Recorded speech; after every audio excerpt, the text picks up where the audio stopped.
Hello traders, Gary Wagner here.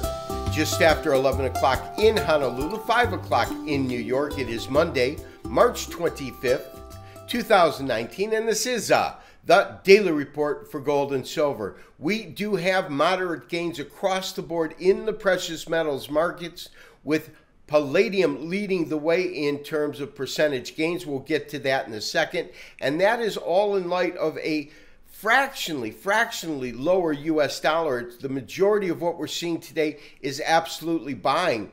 If you recall from Friday's report, we spoke about the fact that since 2010, there has been a substantial increase of accumulation of gold by central banks. Well, today it was reported that the major hedge funds have kind of jumped on that bandwagon, and they're positioning themselves to take advantage of an upside move in gold.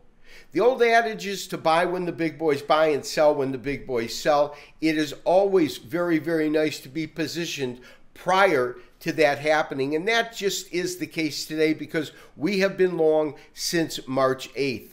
To the market, gold currently trading at $13.22, putting out about $9.70. That is most active April, but April will quickly fade out as they go into the next contract month that will be most active, which is June, and also where our current position is in. We are long at $13.05. The market is at $13.2850, up $9.80. A net change today of about 0.75%. Silver also gaining about 14 cents at $15.55.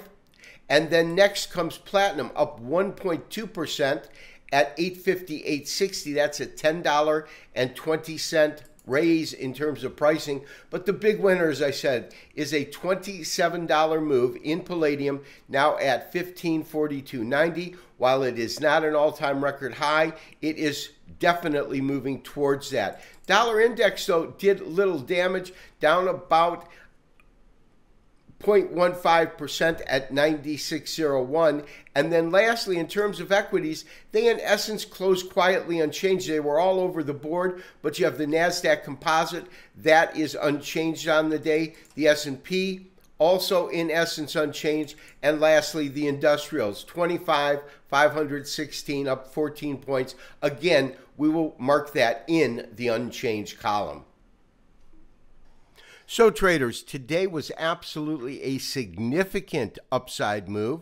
Although the move was moderate, about $10 on the day, it is the fact that it opened at a significant point that had been prior resistance, and that of course is the level of 1312 right in here, and we have earmarked that of course as the 0.23% retracement. It opened at that and finished well above that price point, closing at $13.21. This, of course, is the April contract. We'll look at the June in a second.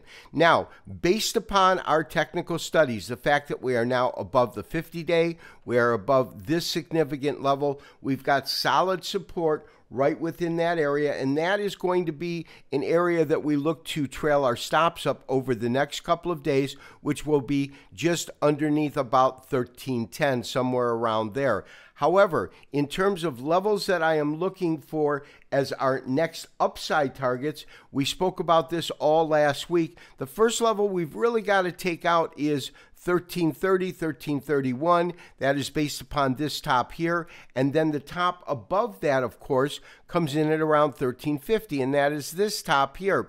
And as you will see when we pull up the April, if we actually break above those two levels, I believe we're going to hit about 1374. That is my current analysis.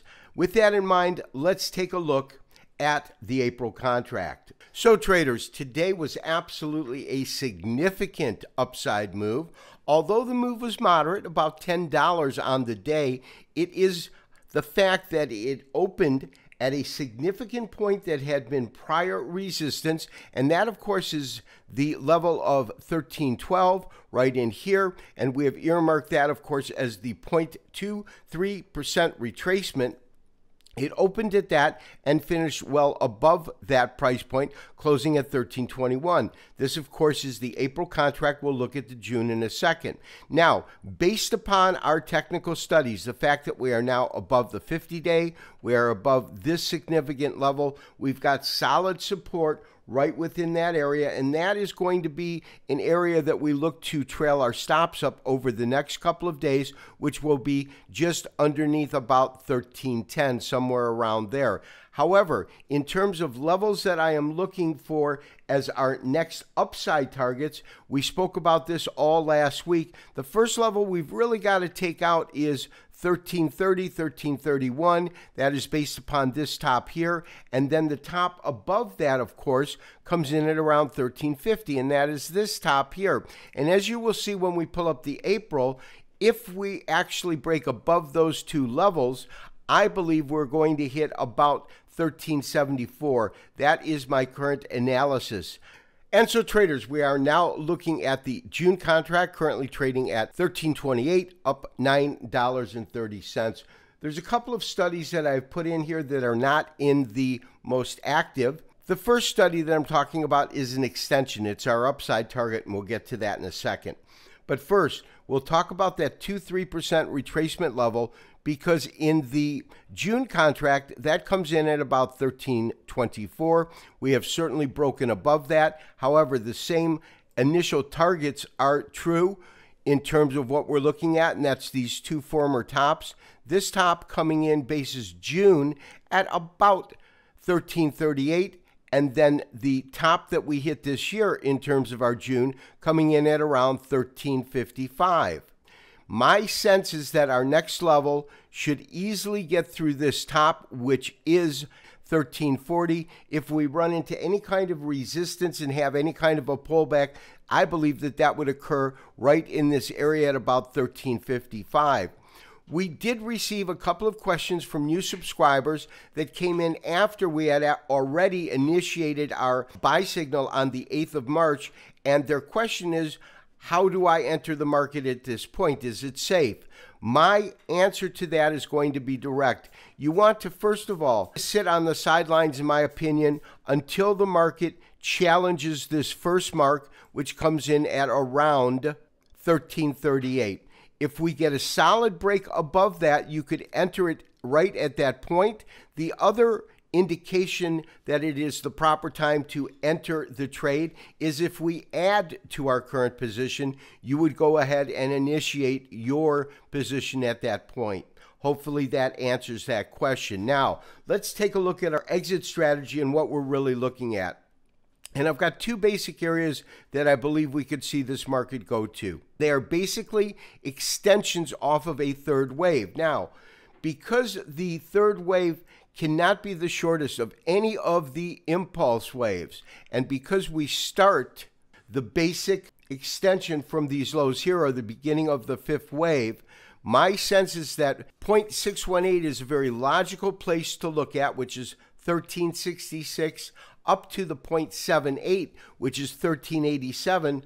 Of course, theoretically, it could be a one-to-one relationship. In other words, the third wave cannot be the smallest, but it certainly can be equal to either wave 1 or wave 5, but that is typically unlikely. So as an Elliott wave technician, the upside targets when we use a third wave extension to forecast our fifth wave, we typically don't look at anything above the 0.78% extension. So these would be the areas that I'm looking at, but along the way, we will probably see some peaks and valleys. So we want to be aware at the levels I've discussed to see if the market wants to dip at all. My recommendation is to maintain your current long position and look to raise your stop later on this week.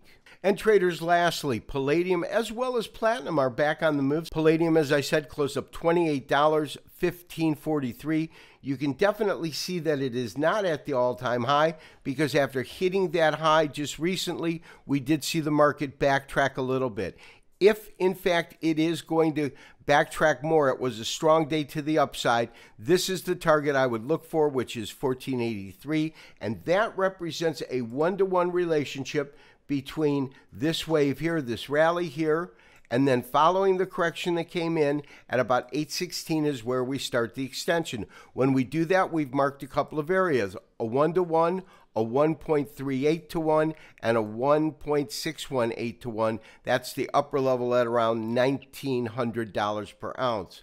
With that in mind, I can go ahead and actually decompress this so that you can see the data a lot more clearly. We can absolutely see what a strong day that we had today, and we can see that the market itself did not touch upon this level right at around 1500. I think we could easily see the market move higher. The fundamentals are extremely strong in this market. Supply and demand is really the issue, and the issue of supply and demand is the fact that Russia is the major controller of both platinum and palladium, as they are mined in Russia and they're also mined in South Africa. However, Russia really controls the supply of palladium as well as platinum. This has been Gary Wagner, wishing you as always good trading. We will talk to you tomorrow for another daily update and review. Bye-bye.